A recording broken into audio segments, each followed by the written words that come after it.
And we might be live. Not that it counts if There we go. anybody's watched this before. The first 5 minutes don't count. So this is the warm-up green room session. Mm-hmm. This is when, take a sip of something. Yeah, I get to get my caffeine on Mm-hmm. and make sure that everything's actually working and prepared. And this is my first time switching myself. Usually I've got Marco here to do it for me.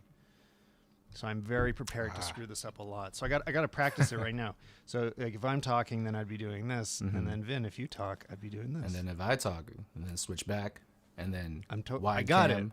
Bam. I am a professional switcher. At this Production. moment. I feel like my camera's a little crooked though. Maybe I'll tweak that. Maybe like that. Yeah. Is it a little straighter? So are you working later today? Are you? This is just your like hour or two off that you donated to come chat with me? I actually work tomorrow and Thursday. What is today? Today's Tuesday. Gotcha. Today's Tuesday. Yeah. So yeah, I work 2 days out of the week. So can that be like not in there? Oh yeah, of course. Yeah. Yeah, we're not started yet. Okay. We're not like really started. Your audio is coming out of the left side, not the right side. Is that true? Oh really? Let's see if I can mix you down to... Oh, yeah, I can see that on my side now. Can I make you mono? I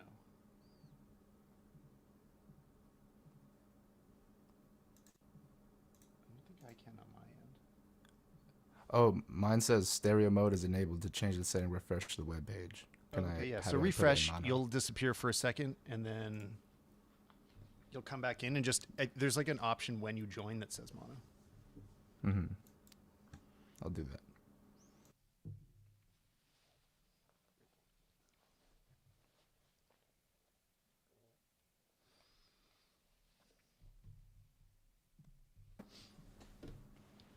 Did that do it? Let's see if you say something. Yeah. There we go. Yeah. Hey. How do I sound? Mono? Great. Perfect. You sound mono. Mono, e-mono.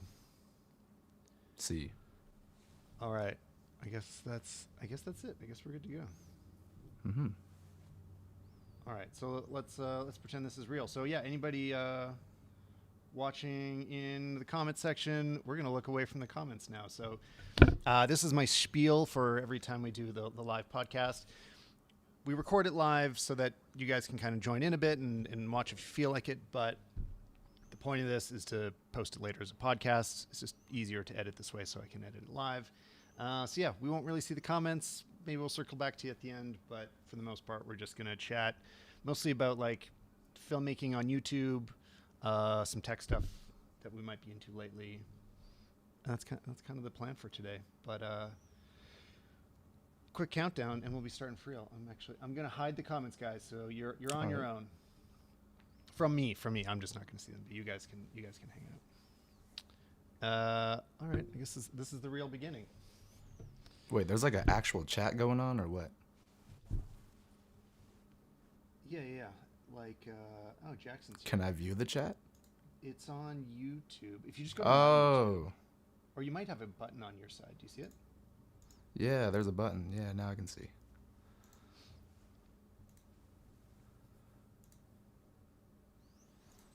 But I'm not gonna, because I'm the worst at, like, as soon as I start reading chat, I'm like talking to them instead of talking to you. So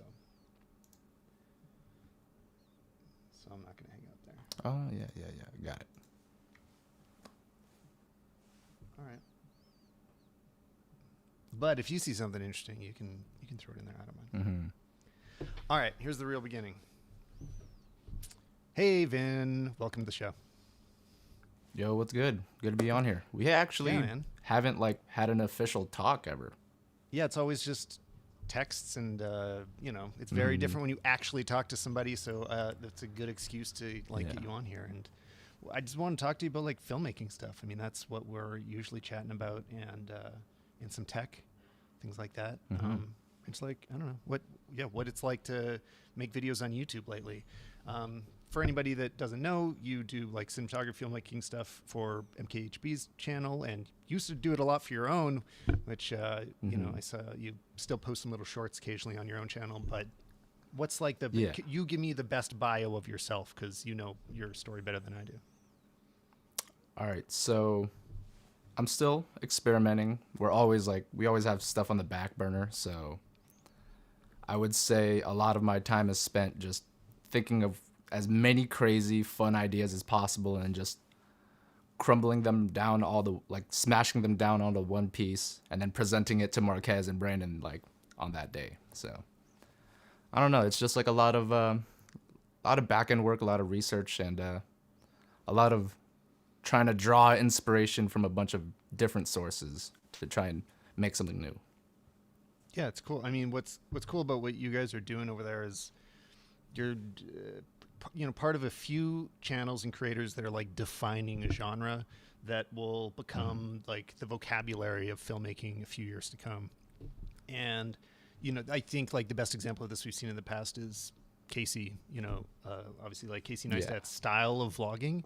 That's what we think of like as a the vlog editing now. and like the shots, like it's so distinct, and music choice, like there's an identity to it. And right before that, I mean, we all kind of forget, but when we started using the word vlog, it was more like this. It was like the thing of when people just like sit down and just talk to camera, and it's like, hey, I had muffins and cupcakes for breakfast, and like this is my day. And that was what a vlog was before Casey. I know he didn't invent it. I'm not familiar with who did invent it, but he very much defined like what we think of as that style of storytelling now. And YouTube's not like a finished product. We're obviously going to keep like evolving in what that storytelling is exactly. But, you guys are at a place where, you have the resources to put together the best in the world filmmaking stuff. And the audience is such that it's going to define what people expect tech videos to look like. This is what a tech video is. So yeah, it's cool. Like every day you're being part of that, creating that world. So I don't know, it's been awesome to watch too. And the funny thing, we haven't talked before, but a little history of that. Brandon came on right the day that he found out he was going to take the job with Marquez, which you guys did like basically at the same time, right? Yeah, I think I was actually there for that podcast, like in the background, just like listening.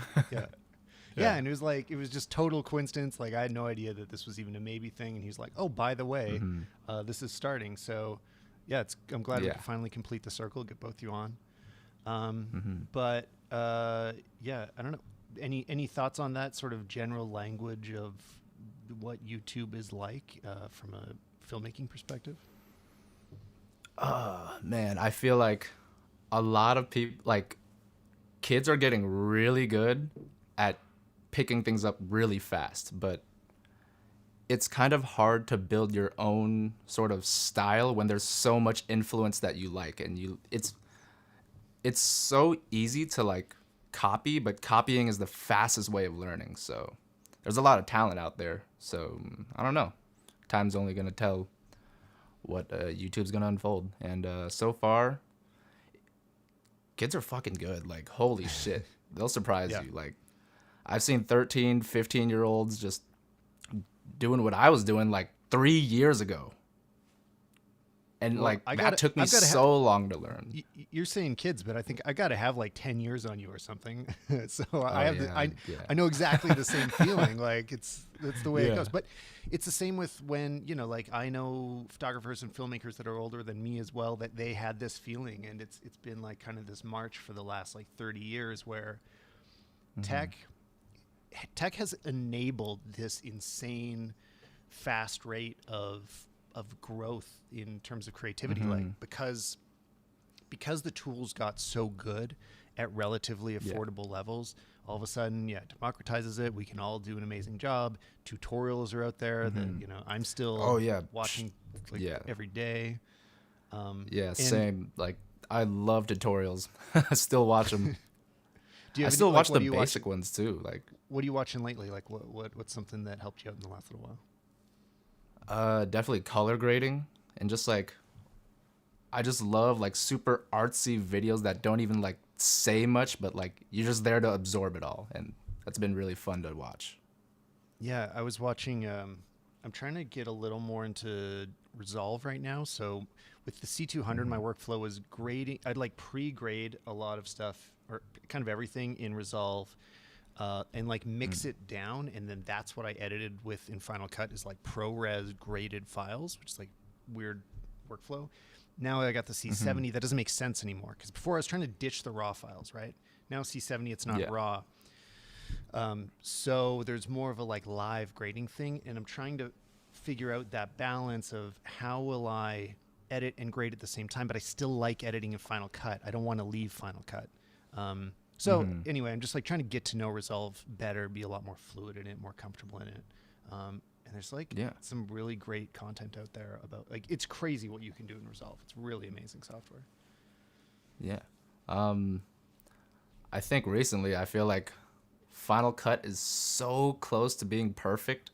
Like we do a lot of the things on there, a lot of the magical stuff that you see, but After Effects is still pulling us away, and I don't know. I feel like coloring's pretty solid on Final Cut. It's not as good as DaVinci Resolve with like I think they have like a plugin for film emulations and stuff. Like that's pretty fucking sick. Like Yeah. Yeah. I don't know. I mean, love like all of the theoretical fun stuff behind DaVinci, but there's something about the Final Cut workflow that it's just like straight to the point, and you just get your ideas out really quick. Yeah. Do you stay in Final Cut when you're grading then? Like do you go into Resolve? Like you don't cross back and forth. It's like the main edit and the main grade when you're doing that will be like that's where you feel comfortable is Final Cut? Yeah. It's pretty good now, but they're still missing the tracker. I think that's the only thing really. Yeah. It's like these little details for me. A lot of it's really good. It is really good. And again, now like almost all my grade is in Final Cut, but it's things like, okay, let's say I want to change. This is so specific. Like 5 people are going to care about this. Okay. Let's say you're in the hue versus hue section of grading, or hue versus saturation, any of those. There's a little button at the bottom of DaVinci that lets you add points to like red, yellow, blue, magenta. Like you can just drop a point in there, and that just makes it way easier to start manipulating things. Whereas in Final Cut, you have to like click 2 points on either side and then click a third point in the middle, and then you start sliding it. Whereas DaVinci does that automatically. That is such a small detail. Yeah, it's just like a little intuitive like step in there that just makes it so when you bend it, it's not as like strange. Yeah, it doesn't take like the whole curve with it, because if you do it wrong, which you can do it wrong more easily in Final Cut, now all of a sudden, you're trying to do reds and your blues moved. And there's just like a million little spots like that. The DaVinci's just had 10 years to evolve that interface, and since Final Cut didn't get good at color until recently, it's I don't know, but What else? Like, what about where did you learn a lot of the stuff that you have learned? Because like you're talking about kids being good. Like, yeah, you're a kid and you're amazing at it. So like, where did you pick up a lot of your general filmmaking skills? Like, is it kind of all YouTube? Oh yeah, definitely just all YouTube. A lot of music videos for inspiration on like colors and just editing speed, and I don't know, like just all kinds of different like crazy videos. I tried not to watch tech videos honestly anymore for inspiration, because you don't like I get that feeling too. And for me, I especially don't watch videos that are the most in the same genre as me, like things that people are most likely to be watching right after my video, because that's not where I want to end up like pulling ideas from. I mean, for me anyway, it's like I don't want it to seem like I was ripping something off from somebody that's doing something similar to me. It's like I'd rather draw from inspiration from like totally unrelated stuff. But I think I also try to like find things that people can relate to, because that's what like a lot of my filmmaking like comes from, because that's what kind of YouTube is. Like it has to be relatable in a way, but like there's all kinds of like videos on, because there's all different kinds of people. So well, like I feel like a lot of my job is just decorating a lot, so I try to like pull inspiration for decorating from different sources. Well, yeah. So like when you say relatable, like what's an example of something that makes it feel that way? Mm, let's say like um I don't know. It's kind of like a weird feeling that you get when you take a device and you have to like, all right, so this all stems from Marquez's whole theory of realism and putting the audience like in the driver's seat. So we try to come up with things that trigger your eyes and like your senses when you look at this device, and put things around it to like remind you of where it can be and you can be. Like I don't know. It's a weird like feeling that's like fun to play with. Right. But It's a lot making of it playing. feel Yeah. like a thing I think about on those same terms is making spaces feel a little bit lived in. Like there's, you know, there's okay, so when you look at commercials right now for tech products, there's a lot of shots you'll see that are just like floating in white space, you know, floating in black Yeah. space or floating in a colored space.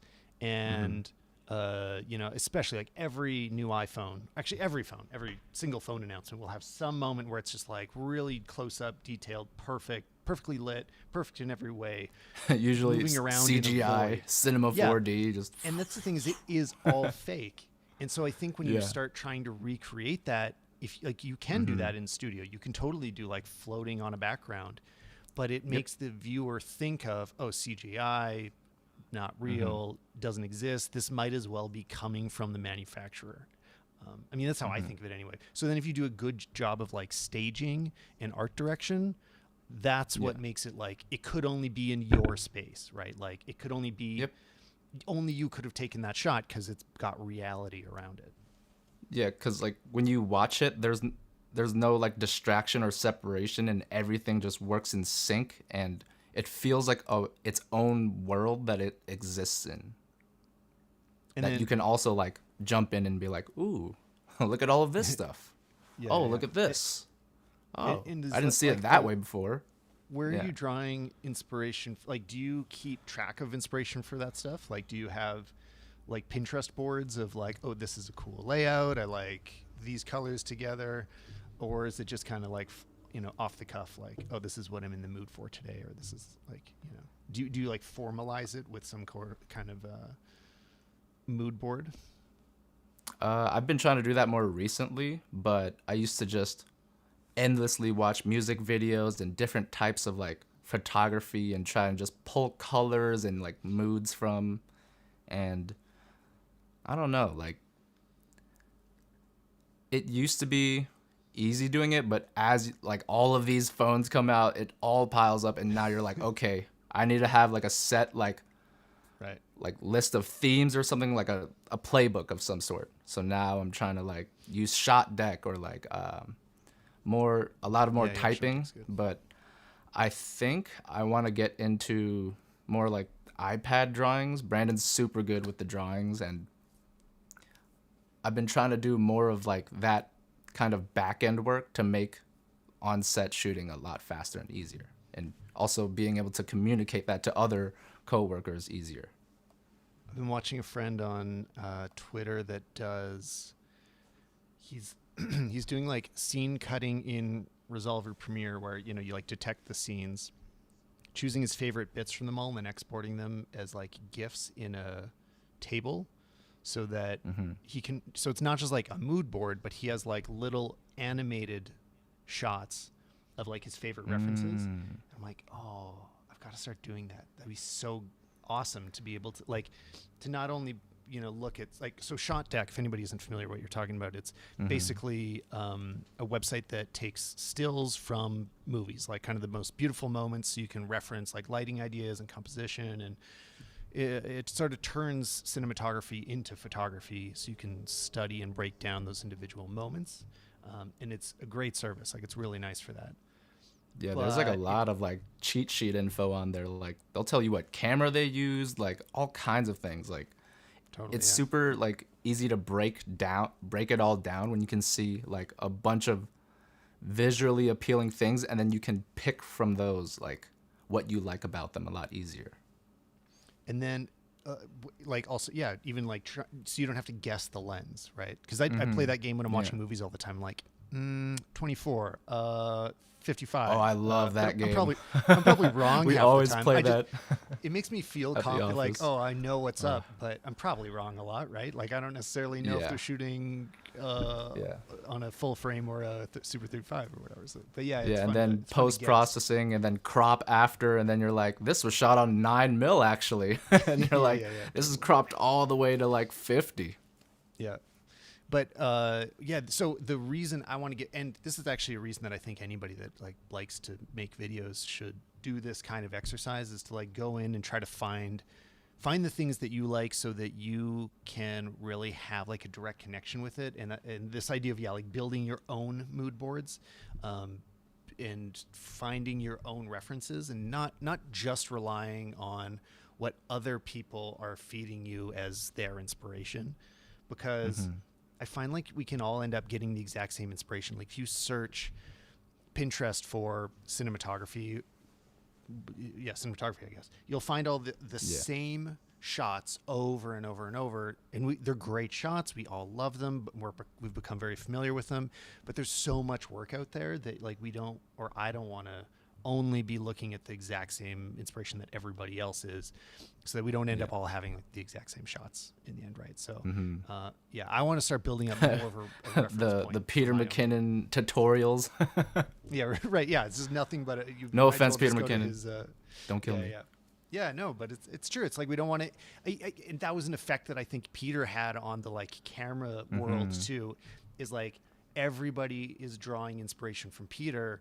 So all the videos start having a similar feeling. It's like, no, like, if you're making a coffee camera thing, video, totally. Yeah. I mean, I love coffee, but I intentionally don't do videos about it because of that, right? Because it's like, well, he claimed it, he got it, like, cool, he beat me to the punch. So I better that's his thing. Like, let him have it. Like, come on. Yeah.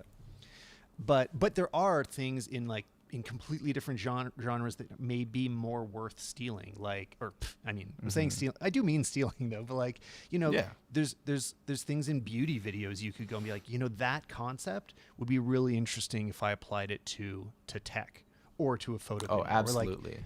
Or like, you can pull, or I think it's something that's underutilized for mining ideas is just commercials. Like, if you just start paying attention to, say, car commercials or anything that's like really big budget, there's some amazing, incredibly beautiful shots that are being done by the highest level movie cinematographers. Commercials aren't, like, there are commercial only cinematographers, but I think it gets discounted because they come on, in between your videos, your YouTube videos, or they come on in between your TV show, so people kind of ignore them. But like, there's amazing work in there, and if you spend some time like taking out the best moments, you can find a lot of inspiration. So yeah, like trying to find like what's something unrelated to what I do. So yeah, in my example here's like a car commercial. You can just find all these shots that are like, wow, this is cool. Yeah, you gotta really check your sources, because it's kind of like you are what you eat, so you just kind of produce what you absorb. Yeah, no, totally. If you just like when it comes to filmmakers as well, like you can see that effect with soundtracks, which this is the video that I loved, was the breakdown of like, okay, here's why Marvel movies all sound the same and why you can't remember the theme music to any Marvel movies. Oh yeah, I've seen that video. Saw that? Yeah, that's great. And it was like they all sound like super generic. Yeah, totally. And even now, like, they work in the moment, but yeah, that's why like that's like that film factor, and then that YouTube factor is that one thing that sticks in your brain and you can just remember it every single time. And it's always like, that's how YouTube videos, I feel like, are filmed now. Like there's that not clickbait aspect, but like that personal touch that like you just wouldn't think about, that's like in the back of your mind. Yeah, totally. And then what happened with the Marvel situation is they were using like play and a lot of other modern movies like Transformers and stuff. They're using placeholder songs from other movies, like other recent action movies. And as they're editing, you use temp music, right, which isn't going to be the final thing. So you're waiting for the scoring to be done because like the orchestra hasn't come in yet or whatever. And as the edit happens, you get attached to that temp music. So we end up structuring the soundtracks around that same temp music that is now 5 generations old and reused, and like every movie is referencing the last movie that came out before it. And then it's only when somebody totally breaks that cycle that we get something interesting. So like I love this is such a perfect anecdote for finding inspiration, but like all of Chris Nolan's conversation, Chris, like he's my buddy, Chris Christopher Nolan's, good old Chris. He's every film he talks about like where the inspiration from the music comes from, and Interstellar, for example, he had only told Hans Zimmer that this is going to be a story about like a father and daughter, and you know their relationship, and that's what the movie is. That's all he told him. He said nothing about space or time travel or any of the crazy shit that happens in that movie. It's like no, this is about relationships, and that's the score that Hans Zimmer came back with, and then that became like one of the most iconic recent scores. And same with like everything that he's done lately has become iconic because it's disconnected. Yeah, that's pretty insane that like you can just know those people that have that same sense with you, that they can you just give them a couple of words and they're like, okay, I got you. Bam. Here you go. Yeah, for sure. But yeah, it's super true. So what I also want to touch on some gear. It's hard to avoid. Like it's good to talk about the artistry because I think people spend too little time on it. But I'm as gear hungry as anybody else. What are you shooting on right now? We were chatting about the R5 on text messages just before this. How are you feeling about the R5 lately? Now that it's had an update. C-Log 3 is pretty decent, but there's something about C-Log and just the overall Canon image, and I don't know. I'm just at like a scramble for cameras right now, and I can't decide on anything. I feel like they're all limited in some way, but like maybe that's just me being in the camera, like being access to all of these like awesome cameras. You can find all of these like flaws in them and what you like in this one or like that one, but I think I've been playing around with the idea of getting an FX3, a Komodo, or an R5. And so far, I'm thinking about the Komodo, but there's just something about the autofocus that's like holding me back and committing to that full ecosystem that's like a little daunting. That's a really wide spread of cameras. Like they're pretty different between them. They're very different. Yeah. Yeah, like you say, you're getting big trade-offs. It's definitely not like, oh, they're almost identical. And that's part of the challenge of choosing right now is that like there's so many good ones, but you are making a compromise no matter what. And yeah, I've talked about the Komodo a lot on here, and I think mostly I was talking about it before a lot of people had it in hand, and I think more people have talked about the limitations since then. Like Tommy, who was on here before he had gotten his and then sold it 2 weeks after he got it. Talked a lot about the idea of that, like, it really becomes challenging when you don't have a few other, like a team that can help support any kind of red shooting, you know. But you've been around them a lot more. Like I haven't actually done a real shoot with a red. I've only done like sort of YouTube test videos. Like, do you feel that when you're working with red? Like, does that concern you about owning your own Komodo, that like it'd be harder to operate by yourself? I think it's just like a weird commitment issue because most of the time it's me and Brandon operating the red, and we can definitely do it like one person, and we can get away with looking like two or three people did it. But I don't know. I'm just so picky now, and they're all just so good. I think that I'm just having a difficult time. It's really like a 1% like weird picky thing, but they're honestly all really good. What would get you to not buy the FX3? which like so because that's like the balance between the threes, right? Like I can see the challenge with the Komodo is it's like you got to be more on top of your batteries. You got to buy more media, be dumping it more often. Like kind of you're babying the camera a little more.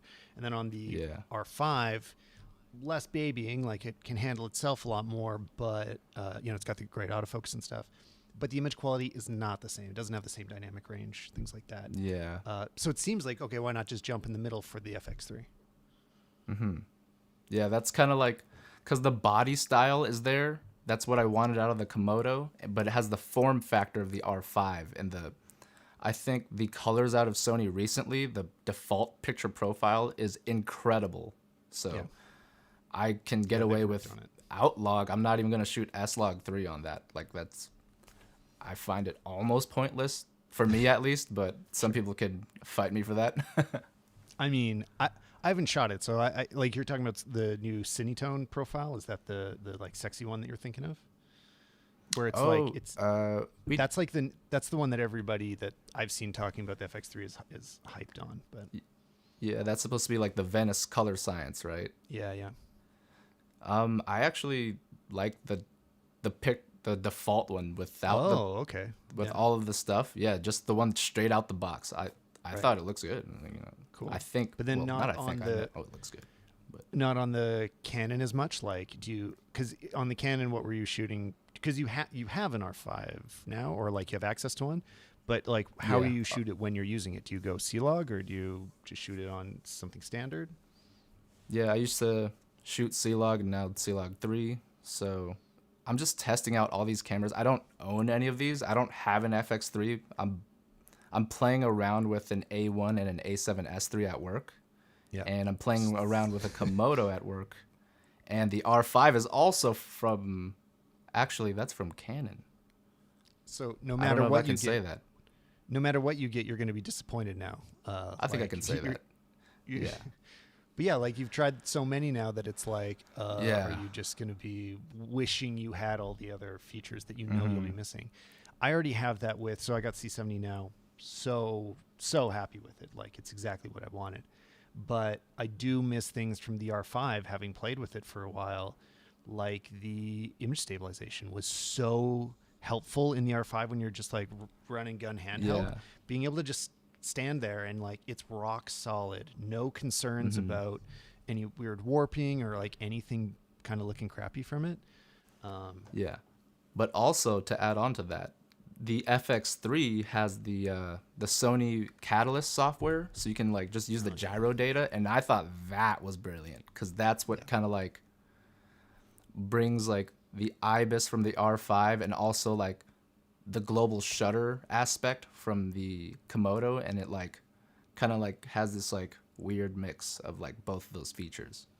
Well, and so if anybody hasn't seen that, it's that you use the gyroscopic data inside the camera is being recorded, and then in post, you can apply it to the footage to get a properly stabilized footage in the way that an iPhone stabilizes, like by using its gyroscope, and it cancels out the movement of the camera, versus something digital looks at the scene and tries to understand the movement, which has strong artifacts. Like it's really a lot. You're a lot more constrained in what you can do in pure digital stabilization. Have you actually used it on the FX3? Because like my only concern is that it would slow down the workflow so much that you'd end up like, I'm just not going to bother. Like you'd use it less often in the end. But did you end up really using it or? No, I haven't used it yet. I haven't used an FX3 yet. Oh, okay. But also I'm testing these like all in my free time, like after work, and most of the time, honestly, I'm touching a Monstro. So for real, that's the best camera, like out of everything. So I don't know, but for personal work, I think I'm leaning towards Komodo and FX3 right now. Is there a reason you're looking at the FX3 and not the C70? Because I mean, I got to say I'm a fan of the C70, so I got to at least try to give it a voice in your thought process. But I just like the form factor. Like I just like the way it looks. It just looks super cool. And, that's true. The C70 looks like stills camera. It doesn't look like a video camera. Yeah. Yeah. Not as a. It doesn't look like all sci-fi, cyberpunky-esque. Yeah, yeah. But if we're going off looks, it would 100% be the Komodo in my books. Like I absolutely love that design. It's like one of the best designs in a few years. So Yeah, just I still like Komodo for the overall ergonomics and the way you can rig it, because it just feels like it almost feels like weaponized, and you get your points of contact really good, and the image that comes out of it is still not comparable to mirrorless at all to me, in my eyes, in the way that it just moves and the way it pulls color. Is Red Raw is so good. I just can't get over it, honestly. Yeah, absolutely. I mean, there's something amazing about when you bring your footage in, and you see the log preview, and in one click in the conversion from log to Rec 709, and then all of a sudden it looks like a movie. It's so satisfying. And like if you just come from the mirrorless world and you're not really used to that, like shooting on A7S2s and A7R4s and Canon Rs, all those, you'd like fight with it for a few hours, and you're like, I think it looks normal. I think this looks right or cool or whatever. But the red footage or others, like any of the pro Canon or pro Sony stuff now as well, you drop the right LUT on there, and it just looks like the movies. And it feels so satisfying, and red especially, because there's a few of those different profiles, like the low con and the high con, and they all just look so nice. Yeah, it's hard to compete with that. Yeah, Red Raw, I think I just saw a video on this, and I found out that Red Raw is patented by like Red. You can't shoot RAW on any other camera. Otherwise, Canon would have done it, Blackmagic would have done it, Sony would have done it, but they all have like their own version of RAW, but not quite RAW. Like you can't adjust the white balance in post, and there's like a lot of like different sliders you can play with, and they just magically pull the footage somehow. Yeah, it's super weird. They're all dancing around it. Somebody is paying a license to Red. I don't remember who's actually paying for it. Yeah. I know like Canon's RAW Light, they like modified what it is in a way to not step on Red's patent. And that's what you're saying. Like they're all doing something to kind of try to like dodge needing to pay Red for the RAW stuff. But Red, like compressing RAW footage is Red's game. And they also are able to get the compression ratio to like so much smaller files while maintaining that image quality that nobody else has been able to compete with. So yeah, I mean, I hear you. I would absolutely love to be shooting it. A few thoughts on C-Log 3 if you're going to be playing with it, because you said you haven't a lot yet, right? Like you're just starting. Yeah, I haven't opened your LUTs yet. My bad on that. No. I'm just, I haven't had the time trying to help out if you can. But the thing I want to make sure I get the word out there, like PSA, because based on comments that I've gotten every time I talk about C-Log 2 and C-Log 3, a lot of people don't know yet that C-Log 2 is the flattest, highest dynamic range profile, and that is all Canon's fault. Because you'd think like 1, 2, 3. 3 should be the most, right? 3 is the highest number. It should be the best one, right? Wrong. I mean, it literally should. It makes no sense that it's not. That's a huge mistake. But it's the way. So Canon first released, I think they started with C-Log on the C100. So it's barely log. Like honestly, it's kind of just like the contrast is turned down. You get like a smoother image, like it's got a bit more of that buttery feel, but it's not really giving you a lot more dynamic range. Like it doesn't pull back a lot of highlights or anything. It's just like a smoother roll off. Then they released C-Log 2, which is very similar to like Alexa Log C, that's like the gold standard of log. Like that's the default. That's the default log, and it is perfect. And C-Log 2 from Canon is pretty close to that. You can cross the LUTs over between them, and it looks awesome.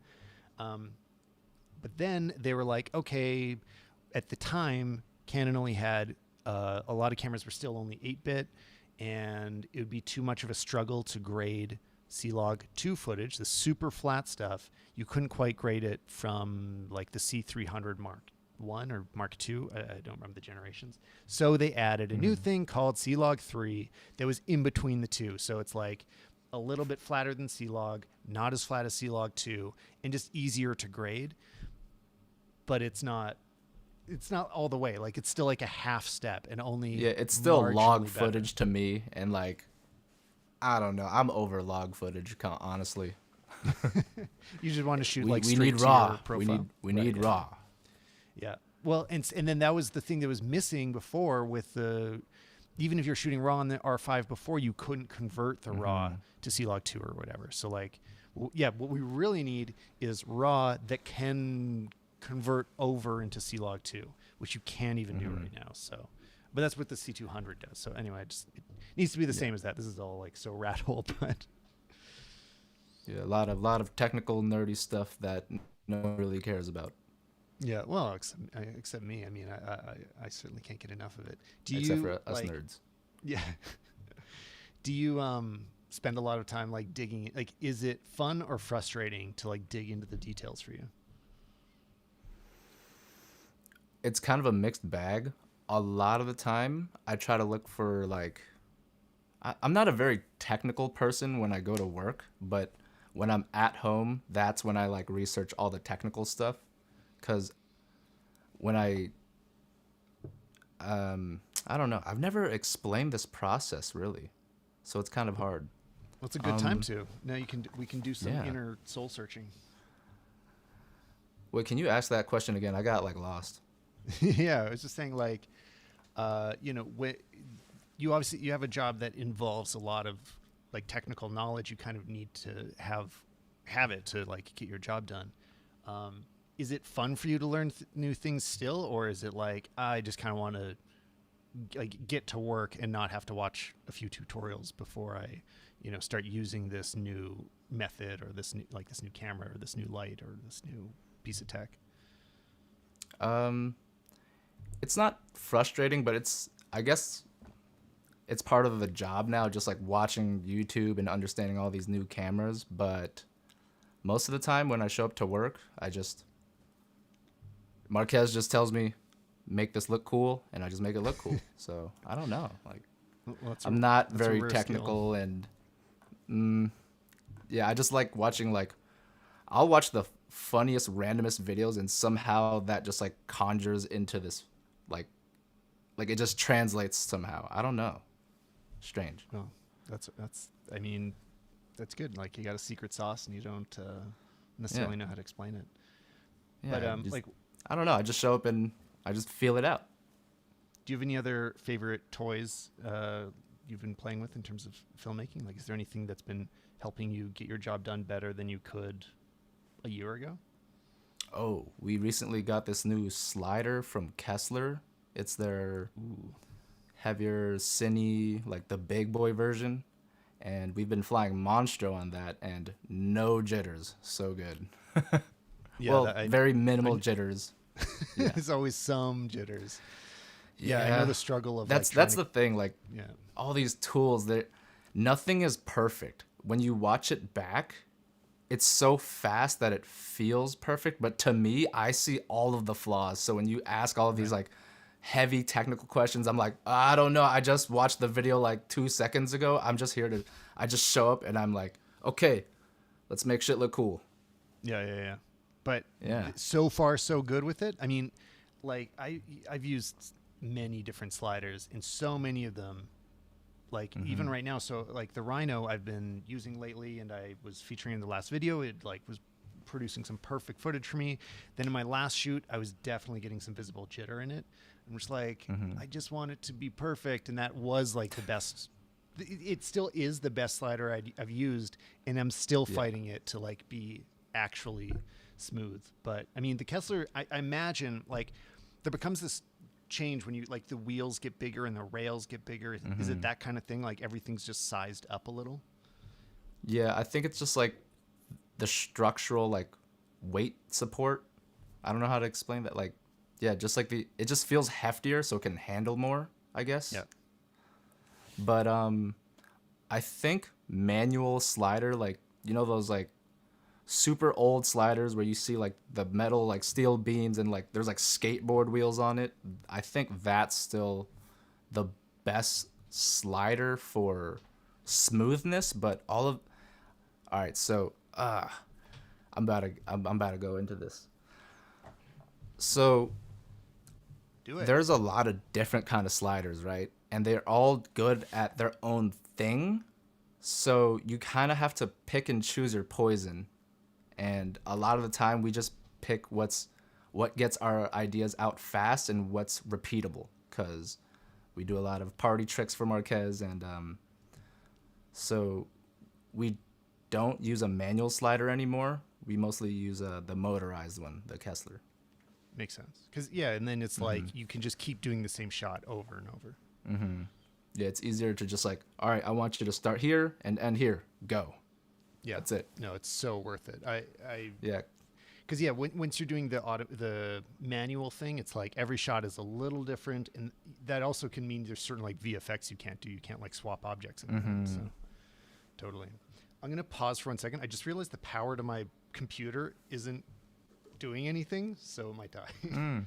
It's like plugged in and not charging, so everybody give me 5 seconds to figure out why my computer power is off.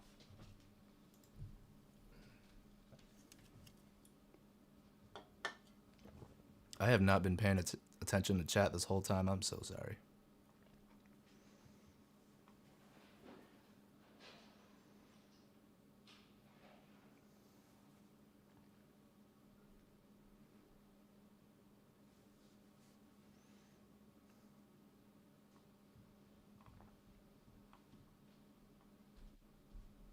Well, now I know why. There's an actual power brick isn't even there. It's just like a USB cable going nowhere. Oh, that's not good. Are you running on a laptop? I am on a laptop, yeah. I see. Which, like, it wouldn't be a big deal if it wasn't streaming, so it could be like, oh, I'll just, like, restart it. But now I'm like, oh, if it dies, the stream dies. So everybody, hang with me for 5 seconds. Yo, what's good, Teja Types? Shout out to Nathan. Yeah, this is the shout out hour. He's in the chat right now.